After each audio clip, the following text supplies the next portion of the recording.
Sir जो नया batch start हो रहा है 3 फरवरी से, उसके बारे में बताइए कि क्या कैसे है, उसको थोड़ा एक्सप्लेन कीजिए। तो ये क्वेश्चन जो है बहुत से स्टूडेंट्स का आ रहा है। तो दोस्तों ये जो नया बैच स्टार्ट हो रहा है ये 7 वीक्स का है, 7 हफ्ते का है। चूंकि इकोनॉमिक्स और साइंस टेक में बहुत ज़्यादा प्रॉब्लम आती है, तो हम लोग जो है स्टार्टिंग के 4 हफ्ते यानी कि जो 1 महीने हैं, 3 फरवरी से लेकर 3 मार्च तक जो फोकस कहाँ रखेंगे, इकोनॉमिक्स और साइंस टेक पे। क्योंकि मैक्सिमम स्टूडेंट्स को जो है प्रॉब्लम यहीं पे आती है, इकोनॉमिक्स में और साइंस टेक में। तो इसलिए हम लोग जो स्टार्टिंग के 1 मंथ है वो पूरा डेडिकेट करेंगे इकोनॉमिक्स साइंस टेक में। बीच बीच में हम लोग पबैड, वहां भी स्टूडेंट्स फंसते हैं, उसके भी क्वेश्चन करवाएंगे दोस्तों। डेली आपको 2 से 3 क्वेश्चन दिया जाएगा, जैसे मैंने आपको आज क्वेश्चन दे दिया और आपको अगले दिन 4 बजे तक या 5 बजे तक टाइम में दे दूंगा। आपको अपने आंसर सबमिट करने हैं। क्वेश्चन जो है बाइलिंगुअल रहेगा, हिंदी में भी इंग्लिश में भी।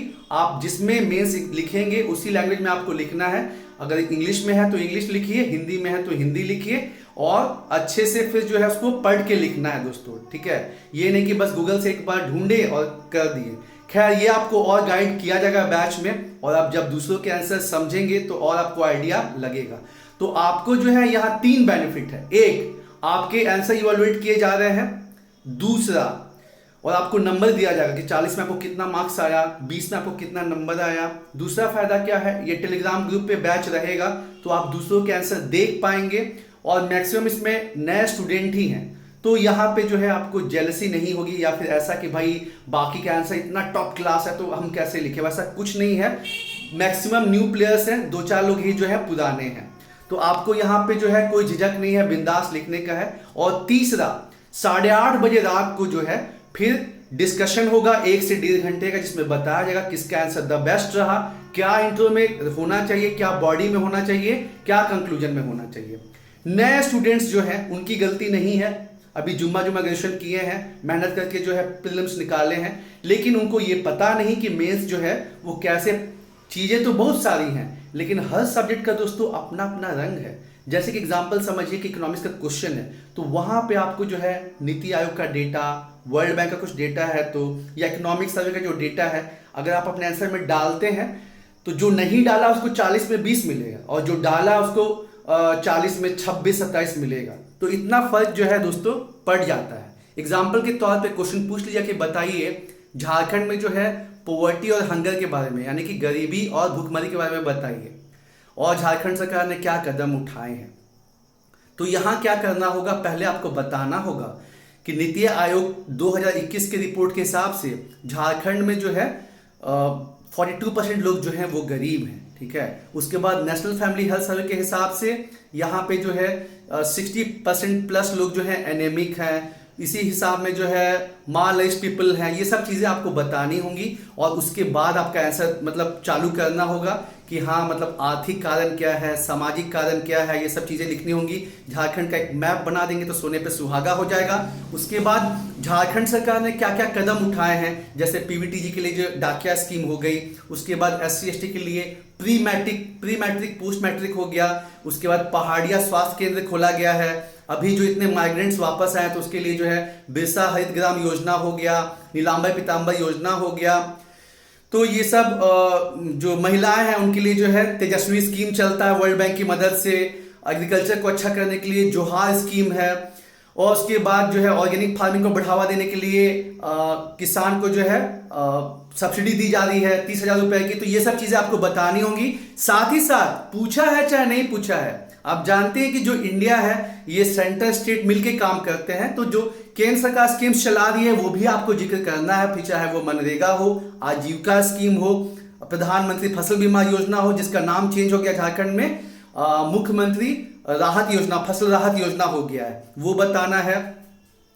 साथ ही साथ प्रधानमंत्री कौशल विकास योजना हो गया, एक्सेल योजना हो गया, वो सारी चीजों को जो है आपको बताना है। उसके बाद जो झारखंड सरकार नई इंडस्ट्रियल पॉलिसी लाई है इंडस्ट्रीज को बढ़ावा देने के लिए, वो सब आपको चीजें को बताना है। तो ऐसे कॉम्प्रिहेंसिव वे में जो है आंसर लिखना होता है, जो कि नए स्टूडेंट्स को पता नहीं चल पाता है। तो ये बेनिफिट होता है कि अगर आप कोचिंग लेंगे तो आपको ये बेनिफिट होगा। लेकिन आप रांची में जान ही रहे हैं 40,000 45,000 बच्चे जो है 500 600 मतलब इस हिसाब के जो है स्टूडेंट्स रहते हैं, तो वहां पे आपको वैसा पर्सनल अटेंशन नहीं मिल पाएगा। ये हमारा 5वां बैच है दोस्तों, और आप खुद जब बैच करेंगे तो आपको जो है डिफरेंस पता चलेगा। धीरे धीरे धीरे धीरे जो आपको जो है इंप्रूवमेंट आएगा। स्टार्टिंग में 2 पेज 3 पेज जितना लिखा है लिखना है, क्योंकि कोचिंग का मतलब क्या है कि वहां पे आपको जो भी एक्सपेरिमेंट करना है करिए, ठीक है। और पेशेंस रखना है, इंप्रूवमेंट आएगा। स्टार्टिंग के 4 हफ्ते फोकस रहेगा आपका इकोनॉमिक्स, साइंस टेक। जैसे कि अब हमें पता है कि साइंस टेक में क्या क्या आ सकता है, तो साइंस टेक पॉलिसी नया जो है 5वां वो ऑलमोस्ट तैयार है, उस पर क्वेश्चन बन सकता है। साइबर सिक्योरिटी जो इतना इंपॉर्टेंट है उस पर क्वेश्चन बन सकता है। माइटोसिस मियोसिस उस पर क्वेश्चन आ सकता है। प्रोटीन सिंथेसिस पे आ सकता है। उसके बाद जो है एनपीटी का 50 साल पूरा हुआ है, उस पर क्वेश्चन बन सकता है। तो ऐसे ऐसे क्वेश्चन जो है हम लोग साइंस में डिस्कस करेंगे, साइंस टेक में, ठीक है। इकोनॉमिक्स में क्या है, इकोनॉमिक्स में एमएसएमई काफी चर्चे में है। एमएसएमई का क्या योगदान है, सरकार ने क्या कदम उठाए, डिसइन्वेस्टमेंट विनिवेश क्या है, क्या बदलाव देखने को मिला है। 30 साल हो गया है एलपीजी को, क्या पॉजिटिव क्या निगेटिव। कोविड में जो है अंतरराष्ट्रीय संगठन पे सवाल उठा है, तो आईएमएफ वर्ल्ड बैंक का क्या रोल है, या कोविड का क्या इंपैक्ट पड़ा। सिलेबस में दिया हुआ नहीं है कोविड, लेकिन क्वेश्चन पूछा जा सकता है, ठीक है, क्योंकि आप हर जगह देख ही रहे हैं। तो ऐसे ऐसे क्वेश्चन हम लोग कवर करेंगे इकोनॉमिक्स साइंस टेक में। ये कुछ क्वेश्चन बताएं, और भी क्वेश्चंस हैं। हमारा टारगेट है कि अप्रॉक्स 60 से 70 क्वेश्चंस जो है हमको हर सब्जेक्ट मिला के जो है कवर करना है, ठीक है। हर जीएस में कम से कम 15 क्वेश्चन तो करना ही करना है, मैक्सिमम 20 क्वेश्चन, तो 60 से 70 क्वेश्चन जो है हम लोगों ने टारगेट रखा है। तो स्टार्टिंग के 4 हफ्ते में ये रहेगा।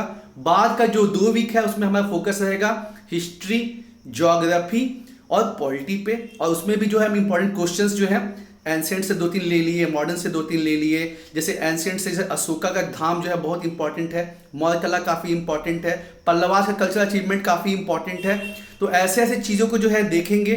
फिर मेडाइवल से जो है शिवाजी हो गए, या अकबर की जो है राजपूत रिलीजियस पॉलिसी हो गई, या मॉडर्न से जो है आपका नैम हो गया। उसके बाद जो है प्रिंसली स्टेट या भाषा के आधार पर जो राज्यों का गठन हुआ, ये सब जो है काफ़ी इंपॉर्टेंट है। तो हिस्ट्री से जो है हम लोग 10 क्वेश्चन जो है करेंगे। वैसे ही ज्योग्राफी से जो है आपका डेविस बैंक हो गया, कोपेन हो गया, प्लेट टेक्टोनिक इस बार बहुत बहुत इंपॉर्टेंट है।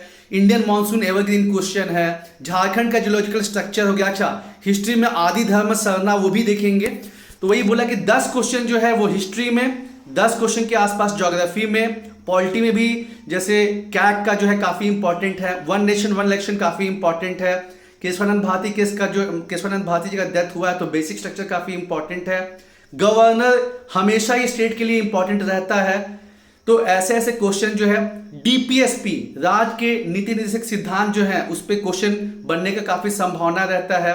पबेड में आपका पीओमओ काफी चर्चा में है। गुड गवर्नेंस, नया जो है कंज्यूमर प्रोटेक्शन एक्ट आया है वो काफी चर्चा में है।